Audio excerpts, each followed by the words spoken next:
Ask not what we all be can do for you. Ask what you can do for we all be.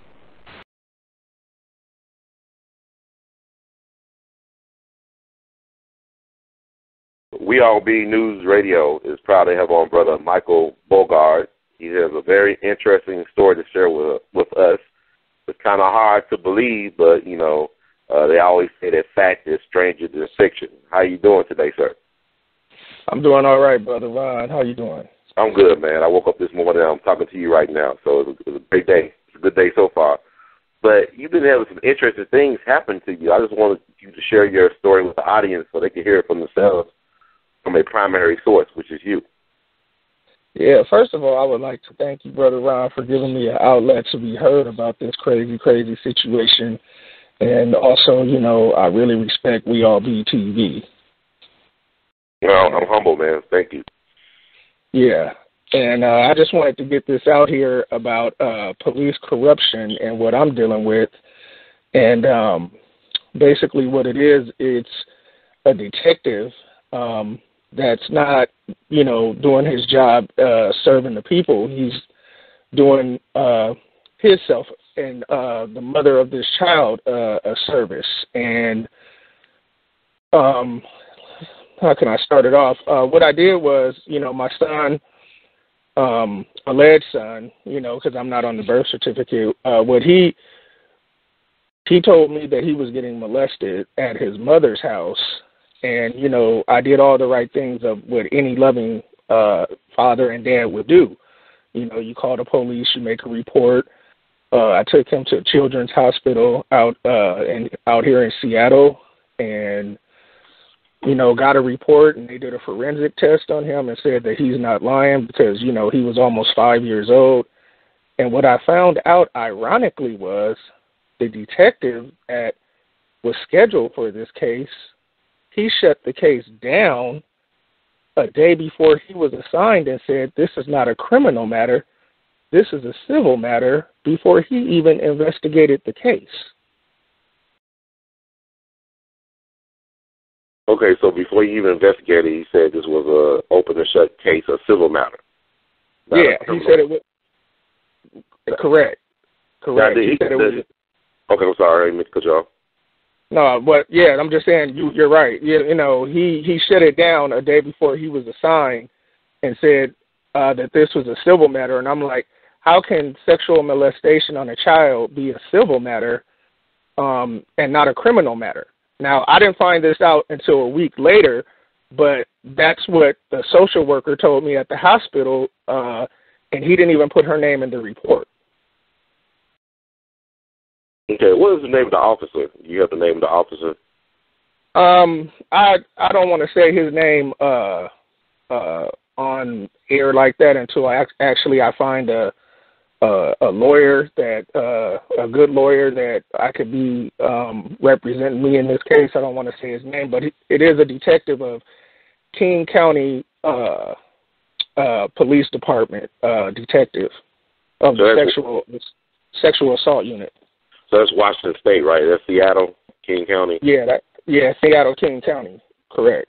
Okay, Seattle, Washington. Okay, so like, does he have a relationship with your, alleged baby mama?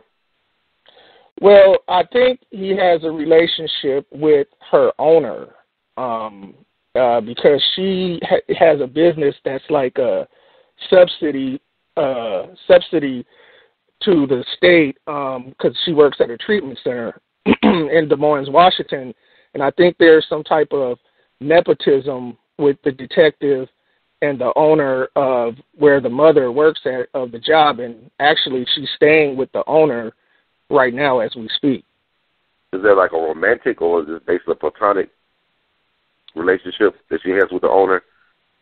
I don't know if it's romantic or whatever, but I know the owner mysteriously got married last year in 2013 because this all happened in August.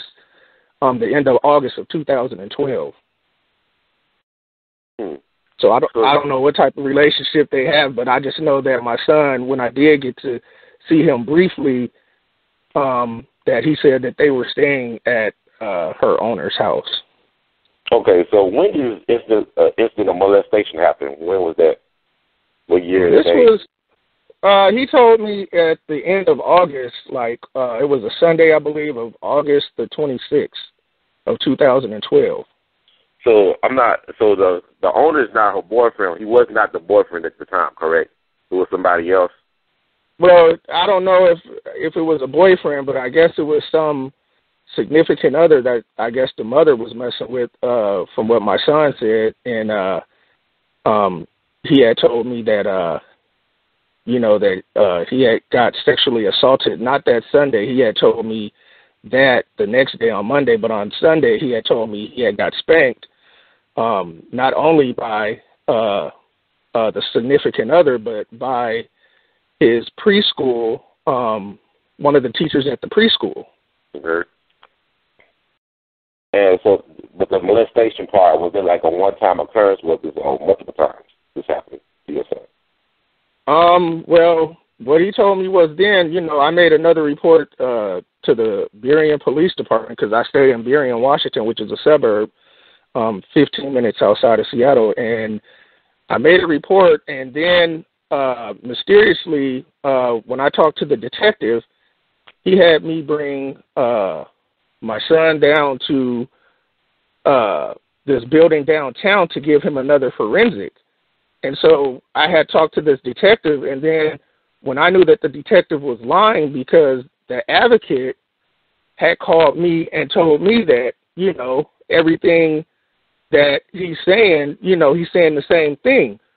But the detective didn't know that the advocate had called me, and he called me an hour after she did and said the total opposite of what the advocate told me.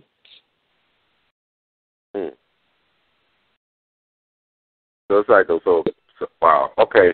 What about the mom? Was she, this is a serious allegation, and you said that it was proven medically that he was molested. No, it was proven medically that he was telling the truth. They told me at the hospital about the finger thing. They didn't really find nothing about that, but they forensicked him far as, they put him in a room with like 2 or 3 other people, and they gave him a forensic, and they said that he was telling the truth. So the initial social worker there, had told me when CPS was called that she's the one that told me that the detective shut it down and said this is not a criminal matter, this is a civil matter, and she was real bummed out about it. And next thing you know, he never put her in the report, and he put this other lady's name in the report. Who sided with him? You basically, that basically somebody that if these type of allegations came into a courtroom, he didn't put the other social worker's name, the original initial social worker's name in the report. So he kind of mixed in the lies and the truth in the report and kind of falsified some of the stuff, but tried to make it look a little bit legit. Okay. Well, your son was basically telling the truth, right? But they just could not prove it physically that it happened. Right. Okay. They couldn't prove that physically that it happened at the time. And, after this, I had talked to the detective on September the 5th. Ironically, I hadn't seen the mother for like a whole week, no call, no show, but she goes and gets a protection order, which is false because if I'm not on the birth certificate and we were never married, you can't get a protection order. You would have to get a restraining order. So when I had talked to the detective the day before and found out that he was lying about that he went to the apartment complex, there was, ongoing things he was lying about. And then he tried to tell me that lie detector test, is state of the art and, when it's not even admissible in court. So he was just telling me a whole bunch of lies because I guess he thought I was, some type of slowhead or something like that. And when I was busting him up in a lie, I never talked to him no more after that. And then the next day, all of a sudden, she gets a protection order, and I got served on Saturday, which was ironic because all the police precincts are closed on the weekends.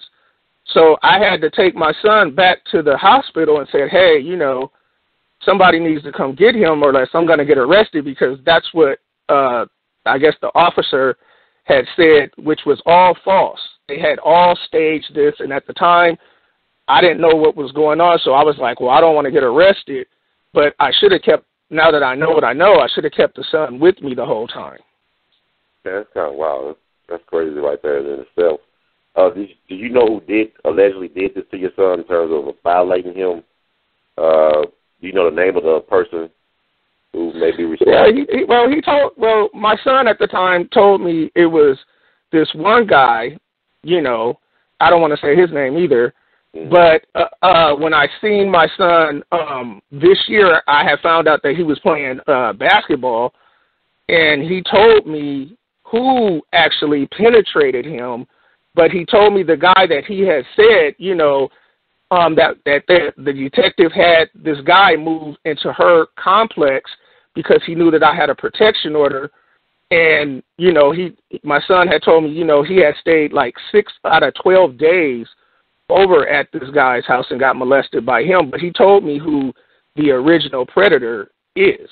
Well, hold on. You told me there's more than one perpetrator to this taking advantage of your son? Yeah, it's more than one. He told, you know, he's older now. He's like.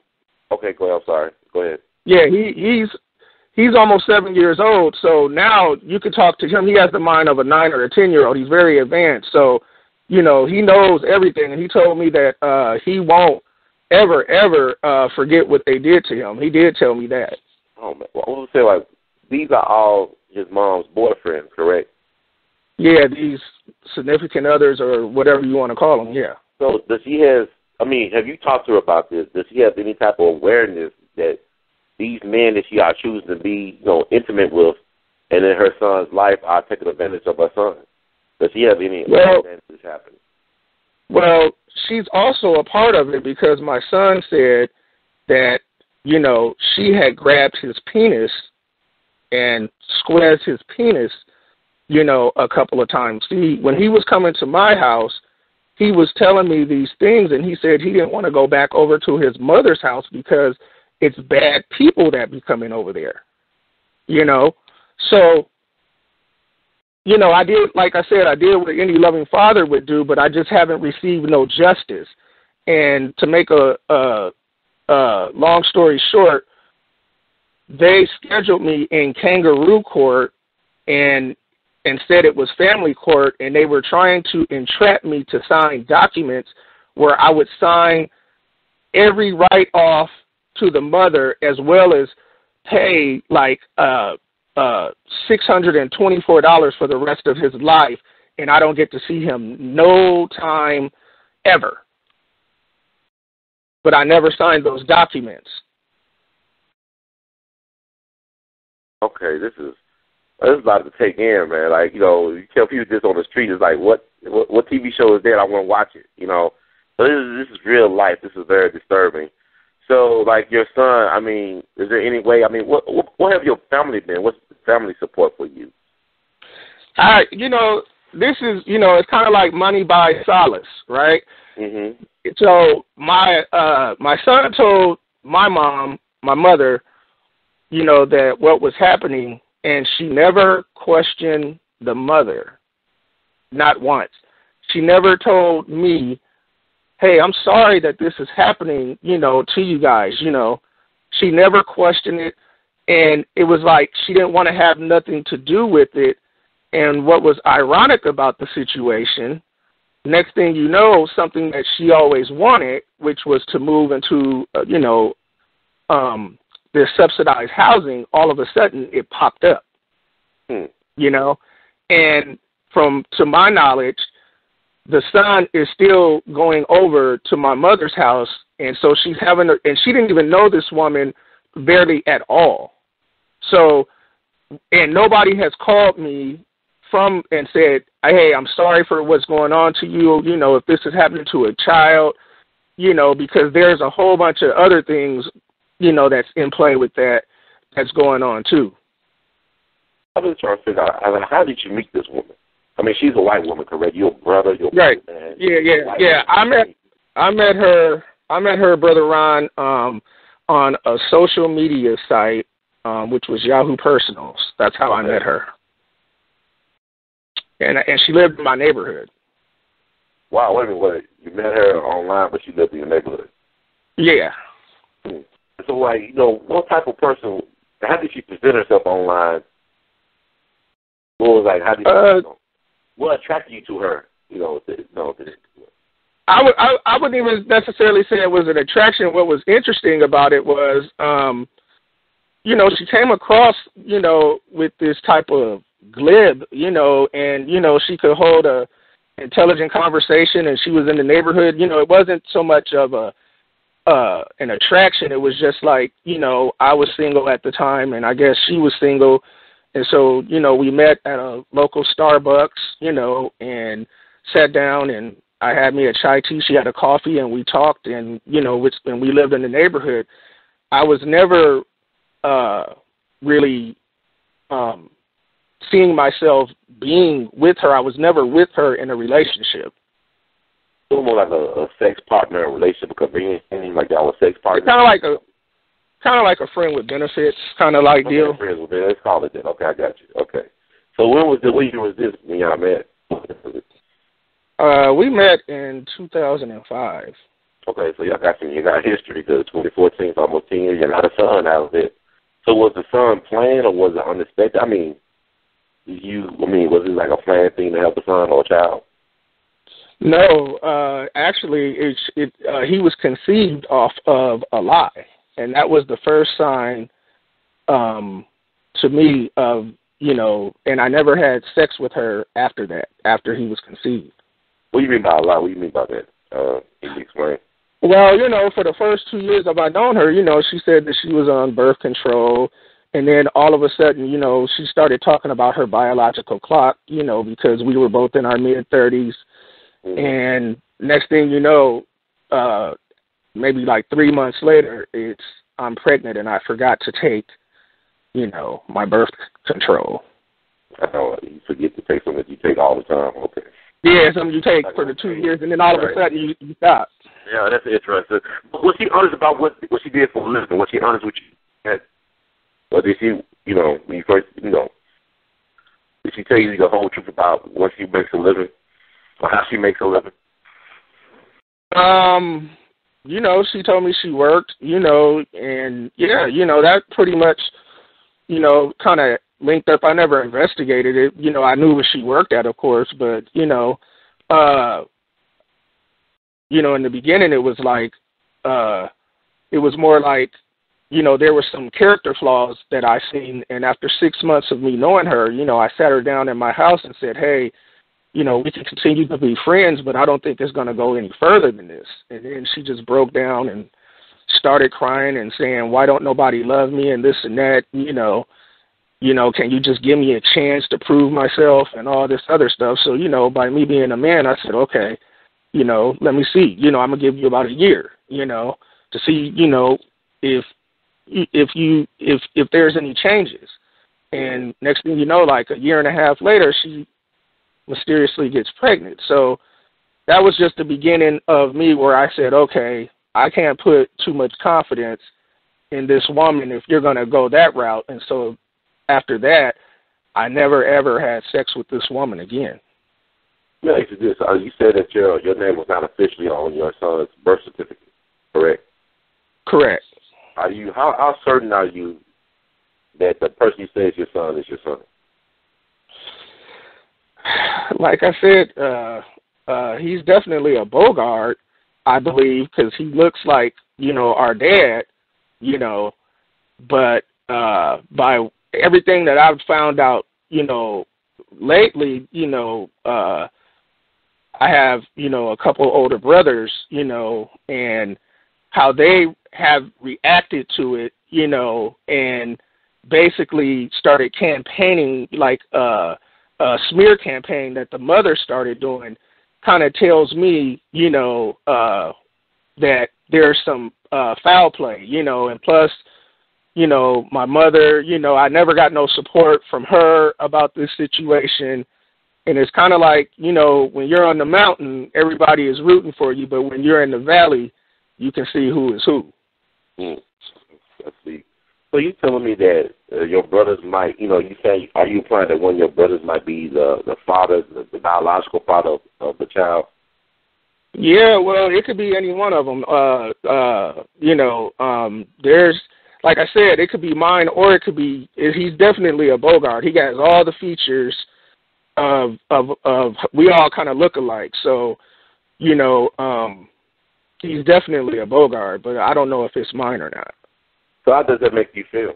I mean, the fact that, you have doubt like that, especially among your brothers who you've known all your life.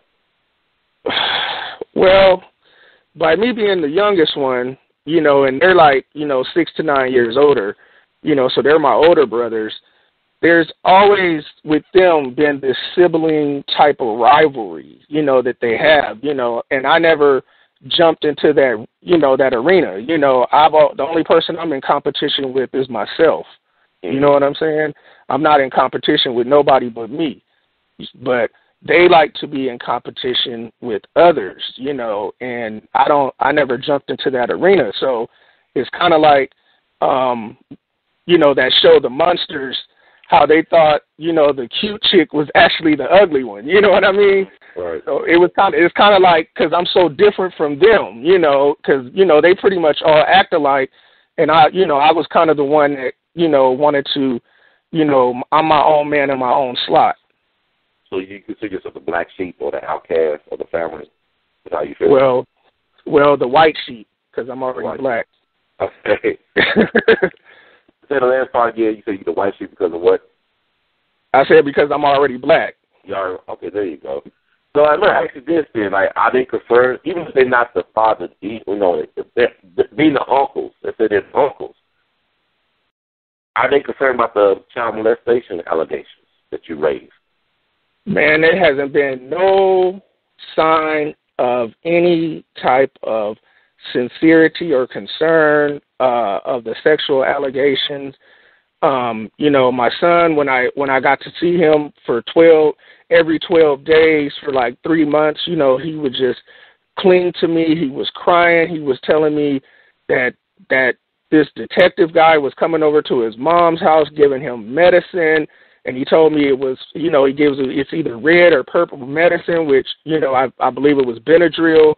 So, he would get sleepy and they could molest him in his sleep, and he said that he was constantly still getting molested, by the first guy that he named when he would go over to his house, that he was getting scratched, and basically they was telling him, one of the guys was telling him that I'm going to kill your daddy and, things of this nature.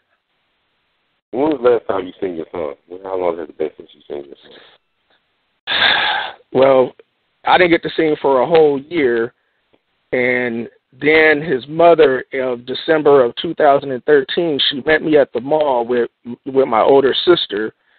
And she said that this went too far and yada, yada, yada. And then next thing you know, she had somebody deliver these papers that said that I can't see my son till 2099. Wasn't it to 2099? 2099. I have the paperwork here. But I knew that was bogus. So I found out that he was playing basketball because, I had taught him basketball, ever since he was 2 or 3. So I found out where he was having the games. And so when I went in February, I believe this year, to a couple of his games, and then when I went to one of his practices, she called the cops on me and said, "Oh, well, he has a restraining order till 2099 or something, right?" Wow. So the cop told her, "Well, it doesn't say nothing in the computer that he's been served with anything." Next thing you know, he had a private conversation with her, and he came back with a whole different spirit and said, "Hey, you're on thin ice," and yada, yada, yada. So I know pretty much what's going on, is that, her owner is, basically affiliated with the corporation, and whatever she showed that officer, he's like, oh, and all the police departments, everything, the courts, everything, you know, they control everything. And, you know, it's just like it's corporation versus corporation. Okay, so he didn't arrest me because he couldn't, nothing was served. So I went to my son's game the very next day. She called the cops right after the game, and the same thing happened. You know, they didn't arrest me or anything. And the officer told her, well, he hasn't been served. And then next thing you know, he had a private conversation, and he came back with this aggressive approach and saying, well, now I'm serving you on a Saturday, you know, and you know, just everything is illegal. So she has some really serious ties with, you know, some elite people. Okay, her boss, you know his name, the owner she works for, the business owner. Like you said, owner implies, I guess he owns her. It sounds like you saying that it's more. The owner is a woman. Oh, wait a minute. Oh, so there's a woman that's a boss or owner. Yeah, right. Her owner is a woman. Yeah. Wow. So she's a white woman. She's a white woman, and she works at she has a treatment center facility, you know, that, you know, helps people, like if they get have a drug problem or an alcohol problem, you know, she's a CDP or something like that. And she gets subsidized, get a lot of money from the government, correct? From federal. Yeah, she gets. She had a contract with DSHS, and she takes insurance or cash payments. And so basically, this woman, you know her name. I know you know her name. You don't want to say her name. Yeah, I don't want to say names, you know, until I find a lawyer, because I don't want to hurt my case by. But she basically she's her guardian.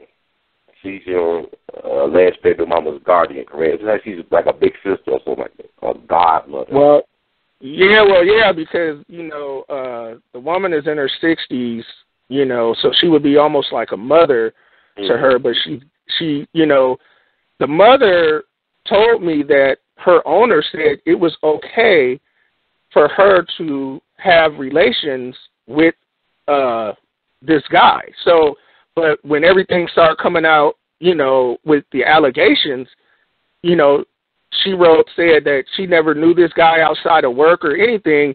But what's so ironic about it, the detective allowed this guy to move into her complex to keep him covered, because they knew I couldn't go up to her apartment complex. So that's the way. So they wanted the kid to keep getting molested. That was part of the agenda. I mean, like, did you contact child services or anybody, or even a social worker at the hospital you met that time? Yeah, I went back up to the hospital, and I spoke with her briefly, and they shut her down. She was walking around scared. You know, They told me I couldn't get none of the medical records or anything, and they didn't put her in the report, and she was very, very worried, you know. And there were some other things she said, but I'm not going to, you know, say it on record. But, you know, they basically shut her down, and they shut everybody that I had, you know, associates. Everybody got shut down where, you know, most of these people disappeared. Okay, so when the last time you spoke, I know you haven't seen your son for like over a year, right? It's been over a year. Well, I seen him, you know, this February, you know, at a couple of his games until that last police incident happened. And, you know, he just started kindergarten. I didn't get to see him start kindergarten. I didn't get to see him on his 6th birthday, you know, and school is almost out, so I done missed his whole kindergarten. They telling me I can't see my son till 2099. Every lawyer that I contact locally, or even some of them out of state, you know, they say, oh, well, we can't help you because this is a government conspiracy that's really going on. They have messed with my job. They've messed with my unemployment. They've messed with my credit score. You know, they have went really, really far, you know, with this. And right now, you know, I'm homeless and about to, you know, been living in my car. Oh, wow. So your family have not even came to your aid. What about your older sister? Has she reached out to you? No. She's been there, but, you know, she's, you know, having, you know, her significant other live with her, so that puts me on the outs. So right now, I'm on the outs. Oh, wow, man, that's horrible. So even your mom wants you to stay in her subsidized home, a newly subsidized home? Well, I have one brother, which, he's not a suspect of the child because he was living, back in the Midwest at the time, so he's staying with her. And, even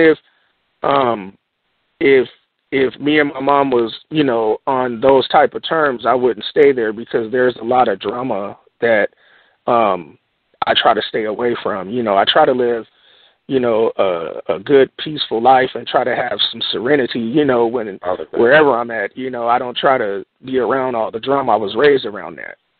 Yeah, you like they say, you could pick your friends, can't choose your family. I understand. Yeah, that's the thing about it. Yeah. Yeah, that's the thing about it. You can't choose your family, man, because you might have something in common more than somebody other than your family. You know what I'm saying? Yeah, Where, with your family, you might not have that type of connection. What about your father? Is he still alive or is he around? He's deceased as of 2004, man. He's not around. I wish he was around, but he's not around. He's somebody that was supportive of you. How would you describe your father? Was he a very supportive person? Well, the same thing that, my son's mother is doing is keeping the child away from seeing me. My mother has done that with my older sister's dad and with our dad, so that's where the little connection of the feminine thing is. She can relate to the story because she did that with our dad and she did it with my oldest sister's dad. And, but my dad was a very hard worker, a good person, man. When he died, he had a lot of people there from all ages, that really had a lot of respect for him. The best way to describe him is he might not have been the best of dad, but he was a good person. That's decent enough, man. So do you have kids outside of? Was he married to your mom at one point, or? Yeah, he was married to my mom. Yeah. So how long were they married?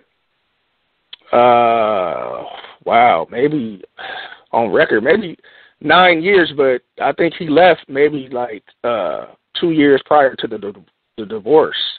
Okay, wow. So you was real young when you left, right? Correct? Or? No, I had got conceived. He had left, and then he came back and made me. Then, like 19 years later, he came back and made one more. Okay, so that's an interesting relationship. Okay, that's not unusual, to be honest with you. It's interesting, nonetheless. So let me ask you this. So do you feel like in a way that you actually, I guess in a Freudian sense, you chose somebody who was just like your mom to have a child with? I mean, even if they choose it, but you pick somebody.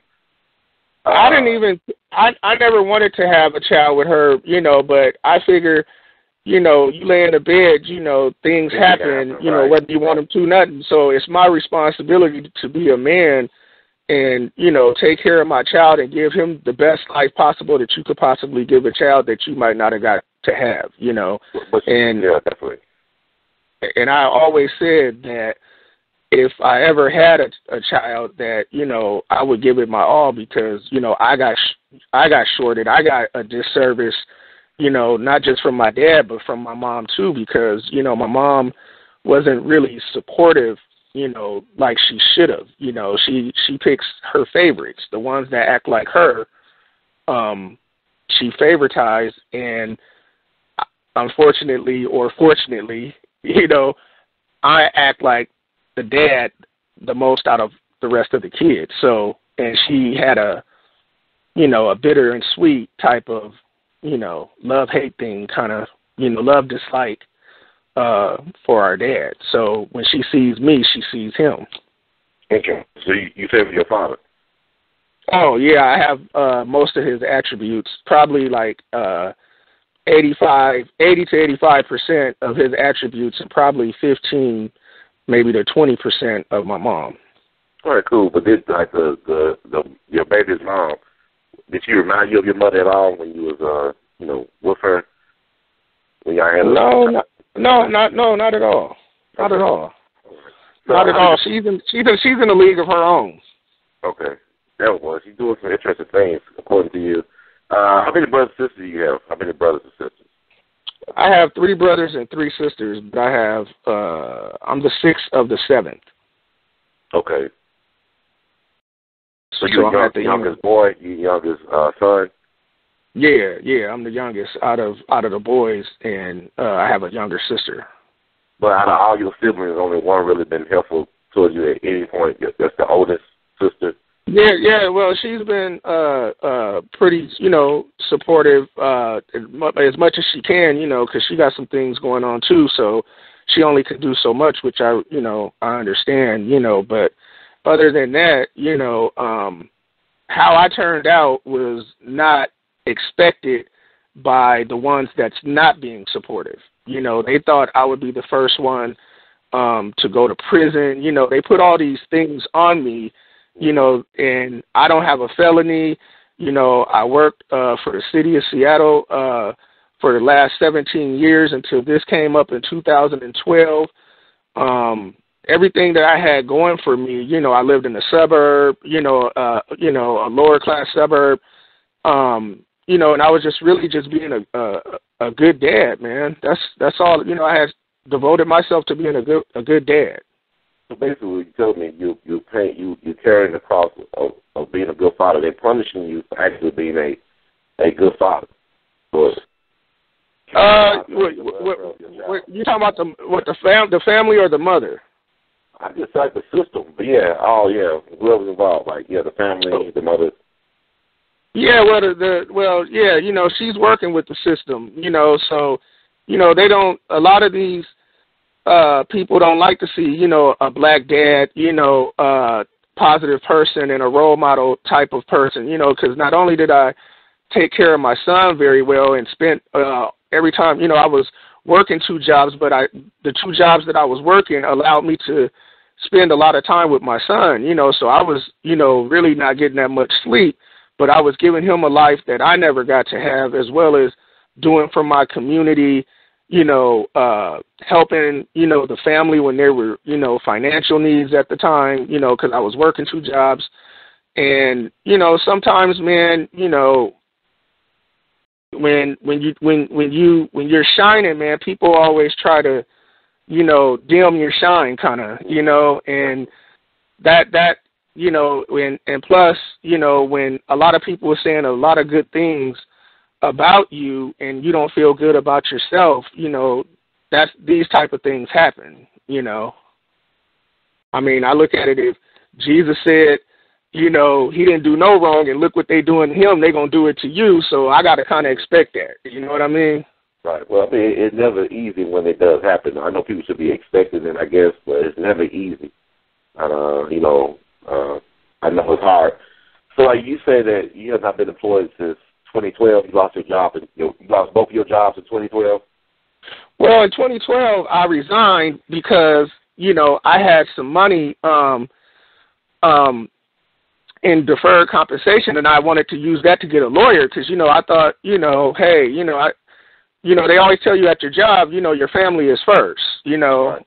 Don't put your job first. Your family is first, and my son is crying and telling me that he's getting molested and, he want to stay with me. So I was like, hey, I'm going to fight to get my son, because if I got my son, I could have always went back, to the city. So I went back to the city as a temp that December.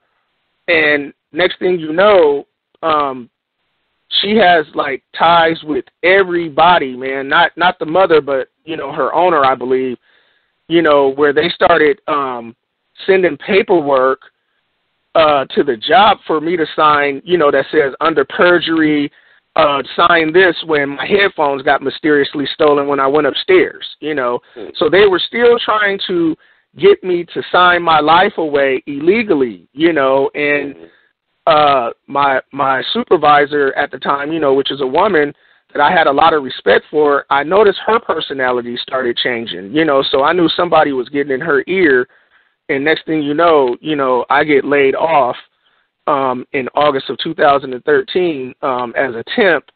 So I've been out of work probably like 9 months. And so, like, you currently living in your car, correct? Well, yeah, pretty much, man. Pretty much, you know, and what they did was, you know, I was getting unemployment, and so they never would give me a paternity test. I went down to try to get a paternity test. They was like, no, you can't get one. Have you ever heard of that? And then, That's strange. What? Well, you know, like I said, you know, and then they started taking the $600 and something out of my check that they tried to get me to sign for. They said, now we're just going to take it because they know that I don't have nobody supporting me in this situation, and they have shut everything down, and they took over $2,800 out of me, and then next thing you know, they stopped it and never gave me any of the money back. I don't understand. Like, you might be biologically speaking the father, but you're not legally. That makes sense. You're not even on the birth certificate of your son. I'm not even on the birth certificate, and I know many of people that got plenty of kids out there, and before they get taxed in any way, they have to be proven, because she could point at anybody and say, well, that's the father. Well, that's the father. Any black guy could be the father. Mm-hmm. You know, I'm like, you have to have paternity established before they, you know, can receive any type of compensation, you know. So I know this, they know this, that's why they stopped it, because when the taxes and everything else has to come out, you know, and when they were taking the money out of my unemployment, they didn't write it on the statement. You see what I'm saying? So there would be no paper trail. They would just take out, well, 154, but they wouldn't write on the statement, this is for child support, because, you know, if anything comes up legally, you know, that's, you know, they're getting sued. So they took out $2,800. So basically she has free reign to do whatever she wants, you know. And this is, once again, this is unemployment, CPS, the courts, the police department. These is all corporations. So they all have ties with each other. Wow, man, you have to get the thing here. I know you said it was hard for you to get a lawyer. Have you reached out to any organizations? I had to ask this because I always ask people this. Have you contacted ACP or any other organization? I contacted the local NAACP, and I've contacted the NAACP. I've contacted the FBI. I've contacted the Attorney General, Eric Holder. I've contacted the Department of Justice, you know. And the reason why I know this is a government conspiracy, because how do you call the FBI and the lady gets smart and basically hangs up on you? So they know when I call, what's that? The FBI headquarters you called? I called the local and the Washington, D.C. When the Washington, D.C. one was a little bit more respectful, but the local one, you know, everything that's locally, you know, they got me blackballed, you know. And so the reason why I need to find a just lawyer, and the reason why I say just lawyer, because I've even contacted a couple ones that's out of state, and they be like, oh, well, oh, yeah, we can't help you, you know. So I know that this is something very serious, and it's all derived from doing the right thing for your son, you know. And you know, this pedophilia agenda that's out, man, it's crazy. And my son is suffering. He's feeling hopeless, you know, like nobody is helping him. Nobody listened to him. When he told his grandmother what was going on, she didn't do nothing about it, you know. So imagine when he grows up, you know, how he's going to feel, you know, that nobody, my dad that I loved, and, you know, because the son favored me more because you know, he was around me and I did more things for him. That goes with any kid, whoever that is around, and whoever is the disciplinary one, and whoever that spends the much time, that's usually who the kid mostly favors. So he's feeling hopeless, and, you know, he just cries a lot now, man. He was never an emotional kid like that, you know, and he just cries a lot because he just feels like nobody will help him. So when was the last time you spoke with your son, like on the phone, telephone, or whatnot? No, I couldn't have no phone conversations. That's why I had to sneak up to his basketball practice because, you know, she hasn't had no contact. You know, she's moved, like I said, in with her owner. They have basically helped her along the way. You know, I've did a lot of research over the years, you know, about, you know, just different disorders and stuff like that. I'm no doctor by any means and haven't went to school, but the criteria of sociopath of what I've been reading fits the mother's criteria like almost 95%. Wow, man. Wow. I mean, because everything that she's done, when you read the, you know, the DSM of the sociopath with the smear campaigns, the pathological lying, you know, how they can turn everybody that you know against you, you know, she fits the criteria, and she knows that I know she won, but, you know, most African Americans, you know, we usually say if somebody got a problem, it's usually with drugs or alcohol. You know, we don't really look at these serious disorders like borderline personality disorder or bipolar or sociopath, you know, or narcissism. You know, we don't really look at these things, you know, because we always say, oh, well, they on crack or, you know, they on alcohol. You know, these disorders is really, really serious right now. You know, ADHD, all these different things that I've been reading, they're very serious. And I just think that, you know, African Americans, we need to really look into these things of these disorders so we can help these kids when they're, you know, adolescents, because once they get grown, you know, there's not too much you can tell an adult. Oh, definitely. And I thought, I mean, how does it make you feel every day knowing that your son might still be getting molested by someone or a group of people? Man, all I can do, man, is pray, man, and, you know, I know that there is a God, man, and I'm just waiting for him to intercede, man, and, you know, to keep my sanity. You know, I just try to, you know, go to the gym and work out. You know, I try to write music. You know, I just try to keep myself, you know, as busy as I can. And when I came across, you know, We All Be, your show, and I seen how, you know, you bring everything to the table, man, like you do, I said, you know, hey, let me reach out, you know, to this guy, you know, and get my story, because, you know, this story could really make national media attention. You know, it's definitely a framing, deframing, entrapment, and every other thing you want to name with this case. It definitely is.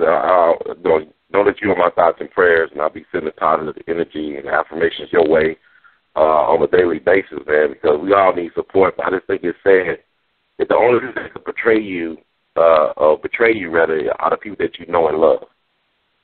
Yeah, it's a tough pill to swallow, man.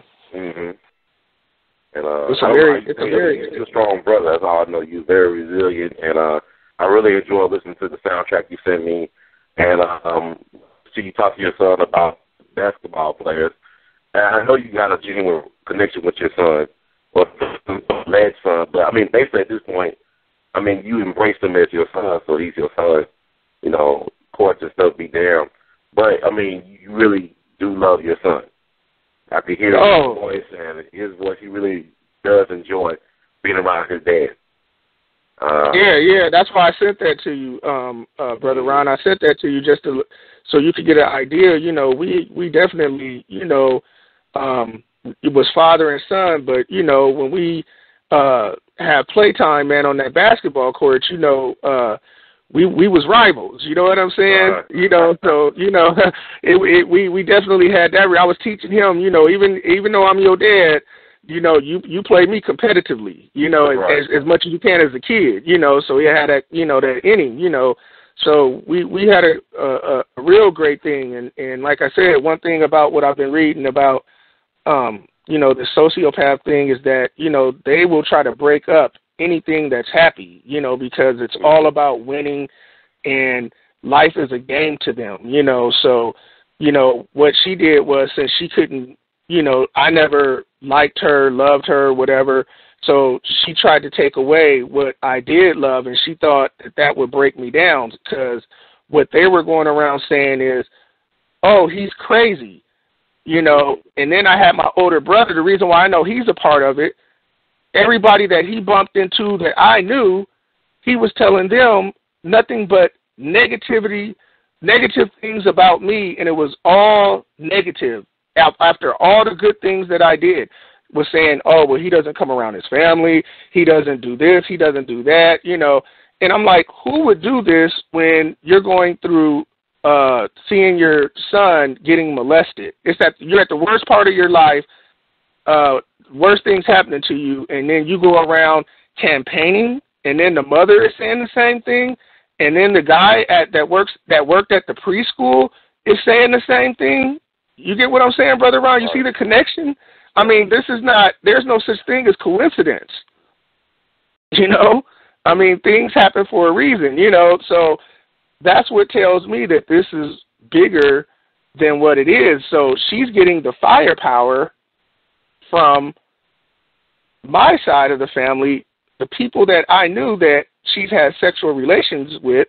So regardless if my son told me he was getting molested or not, she was already in the process to smear me.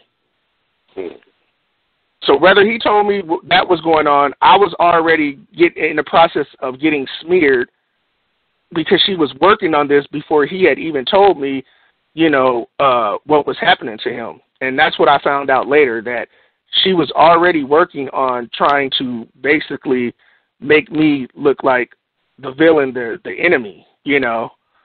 And that's what sociopaths, that's what they do. Like, you know, Hollywood try to portray them as serial killers, you know. Exactly. But 1 out of 20 people, if you're in a room with 20 people, one of them is a sociopath. That's from what I've been reading. You're definitely doing your homework. But I want to ask you this. Have any one of your brothers, or has she confessed to having an affair with your brother, or one of your brothers, or all your brothers? No, the only one that she has confessed was the guy that my son said initially that stuck the finger up the butt, you know, which my son told me later it wasn't him and told me who it actually was, which it was a guy that once I moved out here to Washington, I've been knowing him for over 20-something years. Oh, and wow. So that's, you know, who he told me it was, you know, and one other guy, you know, that I was, you know, real close with, like a confidant, he was having sex with her too. So she was working her way all around, you know, without my son even telling me what was going on that I was unaware about, you know. So did you guys know you had a relationship with this lady? The guys you know for these many years, what you call them friends? I wouldn't even call them friends. They was associates, but yeah, they knew. So they knew. Yeah, that's how she knew, because what happened was she, you know, when you send out a group text, other people get when they respond back. I didn't know this at the time. You know, I wasn't up on the technology. So what she did was everybody that was texting me, she could see the message, and that's how she was getting these people's phone numbers and then going to them and started lying. So she started working her campaign like probably in 2011. So this had been going on, you know, for over a year and something, you know. So that's how that happened, and it's just, you know, one thing about sociopaths, man, they're good at what they do, man, because they've been doing that ever since they probably was like 10 years old. What about your brothers, though? How do you know, or do you feel like they didn't have an affair? One of your brothers, has that been proven that they had a relationship? No, it hasn't been proven, but, you know, for me, you know, in my younger days, you know, and coming from, you know, the Midwest, man, you know, you kind of can put two and two together, man. You know, you got that street smarts, and that's where I get that, why I act mostly like my dad, because my dad had book smarts and he had street smarts. And, you know, I incorporated that. I'm one of probably his only sons that got both like that, you know. So, you know, when you put two and two together, man, it's only obvious, you know, because if a kid is saying he get molested, you know, him or her saying that they get molested, nobody is going to act this way in this situation.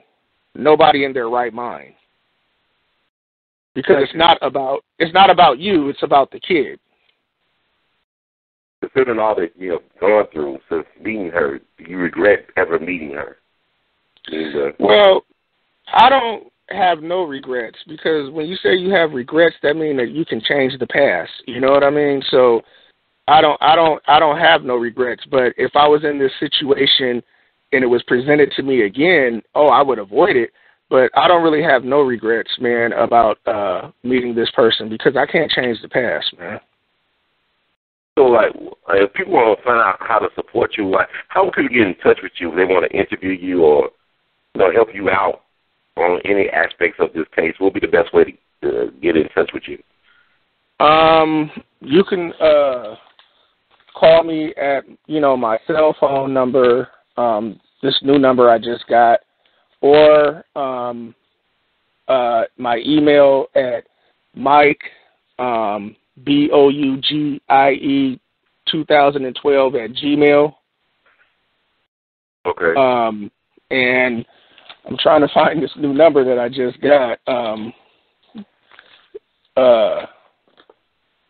I don't know if you got it, Brother Ron, but yeah, I got it. I can post it. You mind if I post it out there, let people know? Okay, yeah, you can post it. Okay. And but at the same time, I got to really screen, who's calling, because I know that they're listening. They've been bugging my phone and everything. All my text messages. That's how they get in contact with people that I talk to. And scare them off. Because when I had enrolled in college, I was taking accounting in 2013. I said, let me, go back to school.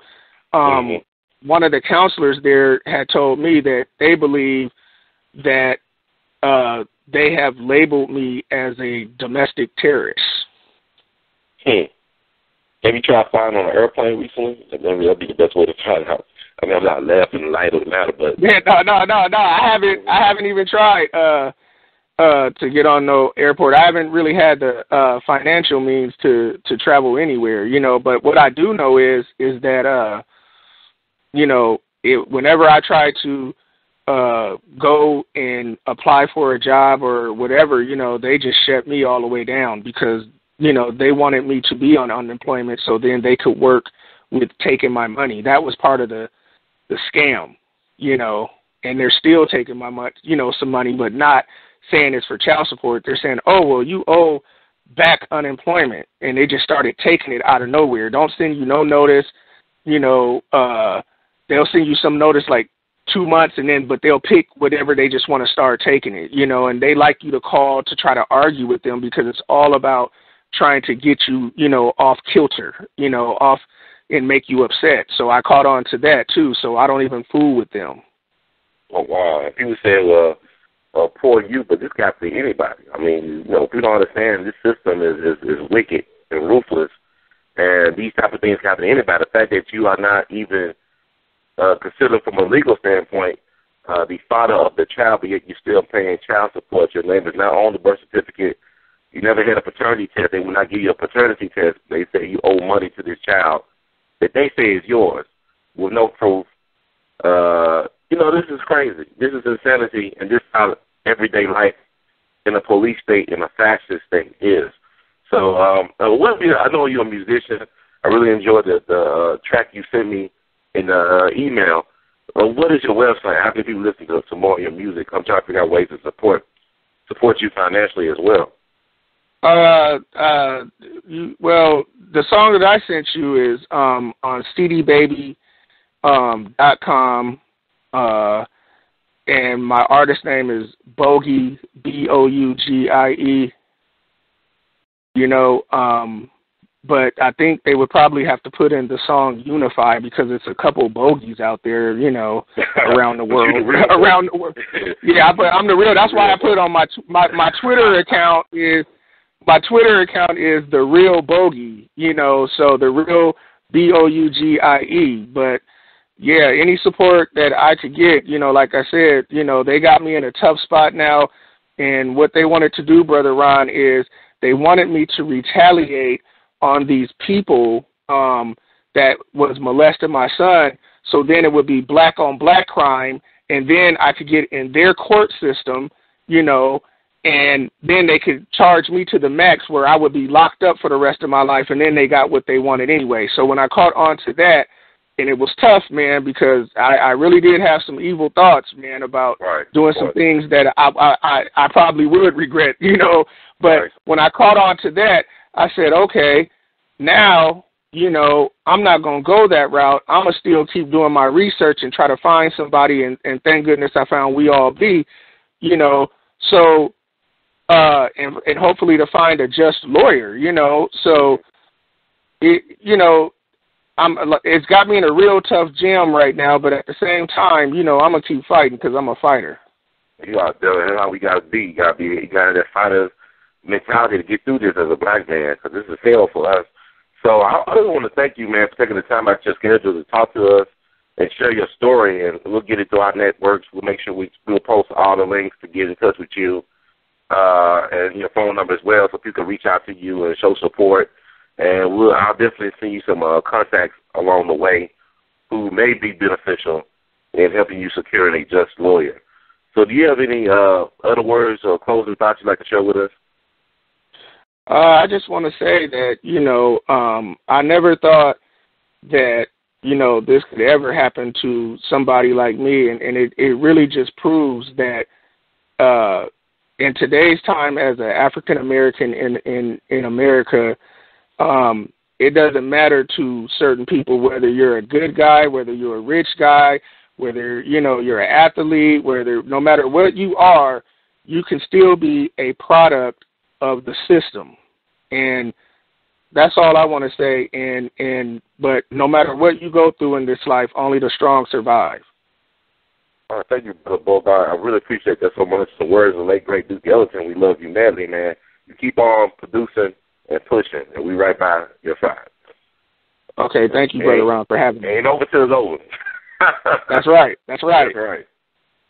All right, thanks for having me, man. No problem. It's an honor. All right.